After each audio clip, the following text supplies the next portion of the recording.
यमुनोत्री धाम दर्शन करने के बाद हमने रास्ते में रात्रि विश्राम किया। फिर सुबह सुबह लगभग 5 बजे हम गंगोत्री धाम के लिए निकल पड़े। रास्ते के दोनों ओर चीड़ के बड़े बड़े वृक्ष नजर आ रहे हैं, मानो सूर्य से बातें करते हुए सीना ताने हमारे स्वागत में खड़े हों, जैसे कह रहे हों, आइए जजमान, गंगोत्री में आपका स्वागत है। हम भी उसके स्वागत से भाव विभोर हो रहे थे। इन पेड़ों की ऊंचाई 50-60 फीट जरूर होगी। इनकी एक खासियत है, इस पेड़ के नीचे कोई दूसरा पेड़ पौधा नहीं उगता।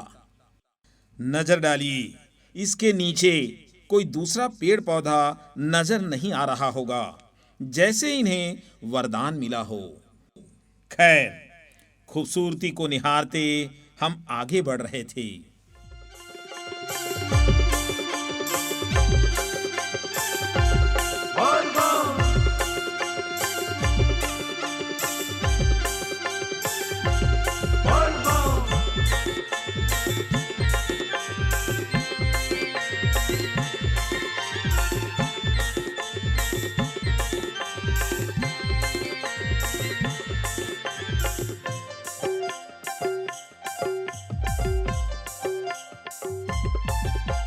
और थोड़ा विश्राम के लिए पहाड़ के ऊपर समतल जगह पर रुक गए और मौका मिलते ही फैमिली के साथ फोटो शूट में लग गए।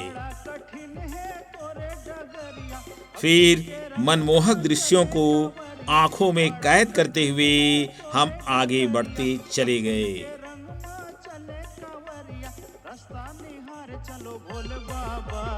भोले बाबा भोले बाबा औघड़ बिराज मेरे भोले बाबा, भोले बाबा भोले बाबा औघड़ बिराज मेरे भोले बाबा।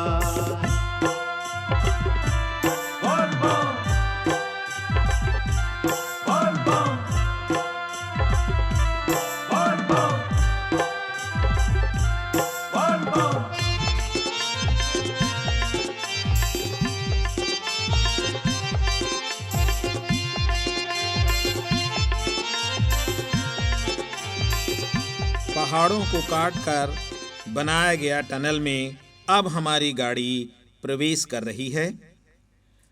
इस टनल में रोशनी की पर्याप्त व्यवस्था है, किसी को कोई तकलीफ नहीं हो रही है। इस टनल की लंबाई लगभग 2 किलोमीटर के आसपास है। इस टनल से गुजरने के बाद हमारी गाड़ी एक दूसरे टनल में प्रवेश करेगी।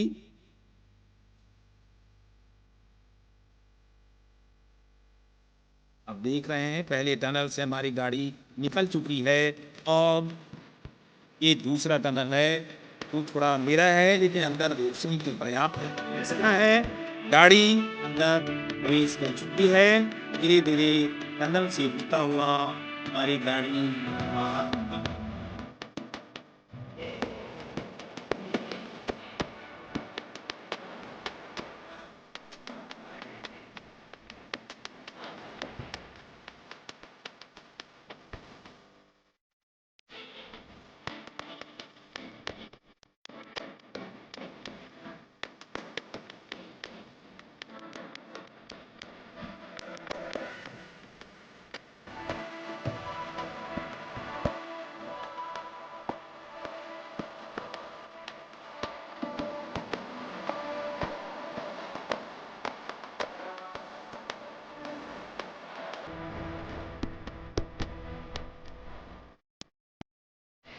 और देखते ही देखते हम उत्तरकाशी पहुंच गए। गाड़ी से उतरते ही सबसे पहले हम काशी विश्वनाथ के दर्शन के लिए निकल पड़े।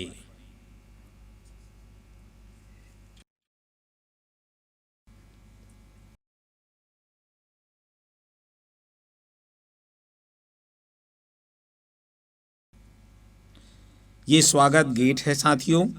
काशी विश्वनाथ के दर्शन के लिए हमारे फैमिली के मेंबर्स पूजा पाठ की सामग्री खरीदते हुए आपको दिखाई दे रहे हैं।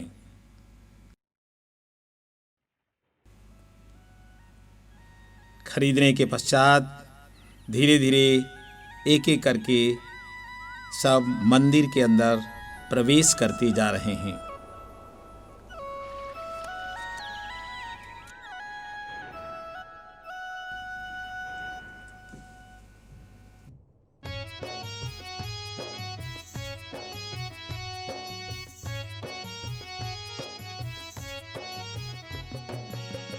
कौन हरे मोर गाँव रे संगी, कौन को ते मैं हजार।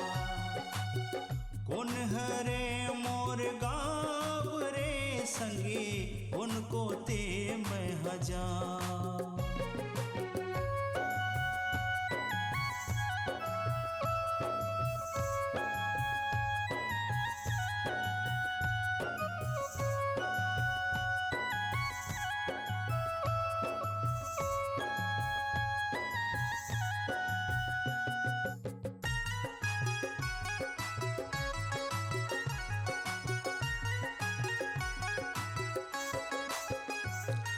आमा तरे बैठ के संगे दुख पीरा बिसरा, दुख पीरा बिसरा।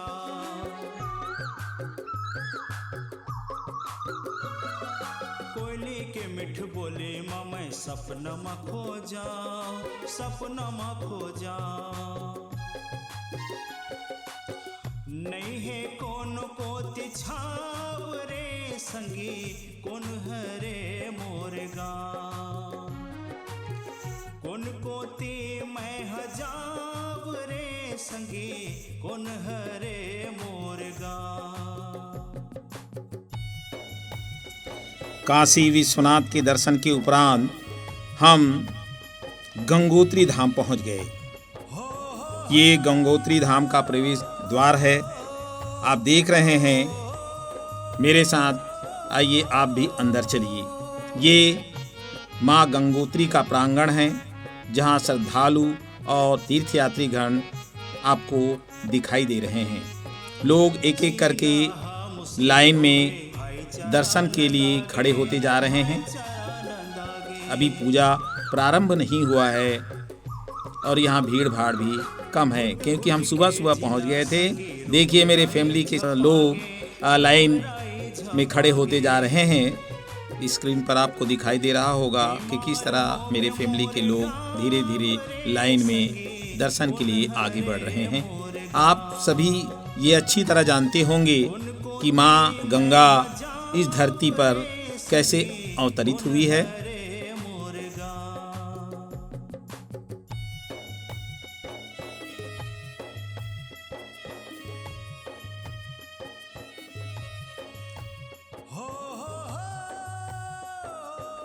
भागीरथी के पुरखों ने गंगा को पृथ्वी पर लाने के लिए बहुत प्रयास किया था, लेकिन सफल नहीं हो पाए थे। फिर भागीरथी ने अथक तपस्या करके माँ गंगा को अवतरित करने के लिए, पृथ्वी पर लाने के लिए उन्होंने कोशिश किया। हर हिंदू परिवार इस कहानी को अच्छी तरह जानता होगा और उसके प्रयास से ही शंकर ने अपनी जटाओं में उसे धारण करके पृथ्वी पर ला ही दिया और उसके कारण गंगा यहीं से निकलती है और पूरे हिंदुस्तान को अपने पवित्र जल से सींचती हुई पापनाशनी मोक्षदायिनी बनी हुई है। यहाँ एक किंवदंती भी है कि इस इलाके के जितने भी देवी देवताएं हैं गांव की, वो माता गंगा की दर्शन करने के लिए मंदिर पे आते हैं। आपको दिखाई दे रहे होंगे एक गांव की देवी जो है माता के दर्शन के लिए मंदिर में प्रवेश करती हुई नजर आ रही है। ये वो पहाड़ी इलाका है, दूर दराज में छोटे छोटे गांव बसे हुए हैं। वहाँ के जितने भी देवी देवताएं हैं, मान्यता है सब माँ गंगा के पृथ्वी में आने के बाद उससे मिलने के लिए पहुंची थी। तो परंपरा बराबर बनी हुई है और आज भी गांव की देवी देवताओं मिलने के लिए माँ गंगा के पास उनकी प्रांगण में उनके मंदिर के दर्शन के लिए बराबर आती है। फूलों से सजा हुआ ये मंदिर आपको दिखाई दे रहा होगा। प्रांगण पर लोग इंतजार में खड़े हैं दर्शन के लिए, और ये गांव की जो देवियां हैं दर्शन करके नदी में स्नान करने जा रही है, पवित्र होने के लिए जा रही है।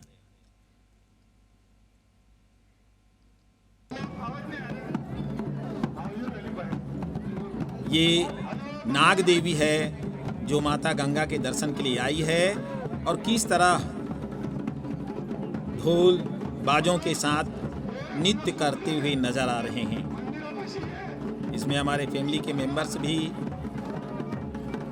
थाप में नृत्य करते हुए नजर आ रहे हैं। ये वो देवी हैं, वो नाग देवी है जो आसपास के गांवों से माता गंगा के दर्शन के लिए आती हैं। ये बड़ा मनमोहक दृश्य होता है जब इस तरह का नज़ारा तीर्थयात्रियों को देखने को मिलता है, और इस तरह दर्शन करने के बाद ये भी पवित्र होने के लिए गंगा के जल की ओर आगे बढ़ रही है। ये हमारे फैमिली परिवार हैं जो विभिन्न मंदिर हैं धाम के प्रांगण में उनके दर्शन करते हुए नजर आ रहे हैं। ये नाग देवी जो हैं वो गंगा नदी में स्नान करने के लिए जा रही है, पवित्र होने के लिए जा रही है, क्योंकि गंगा की जब तक नदी में ये अपने आप को तरोताज़ा नहीं कर लेती तब तक उसको पुण्य फल की प्राप्ति नहीं होती है।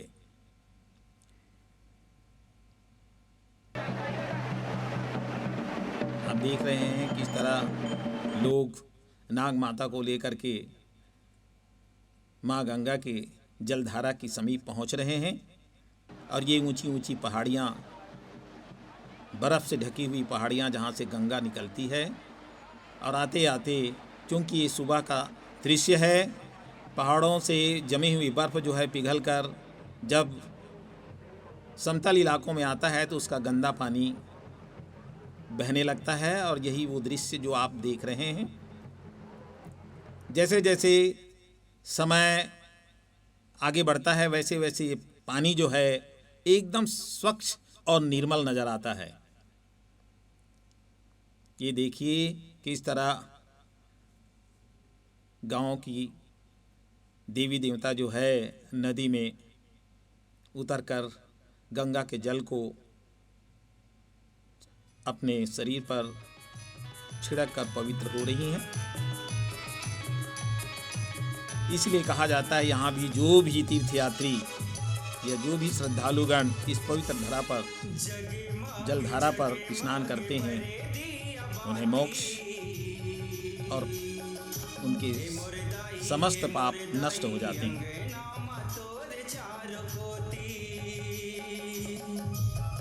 ऊंची ऊंची पहाड़ियों से घिरा हुआ यह गंगोत्री धाम बड़ा ही मनमोहक नजर आता है।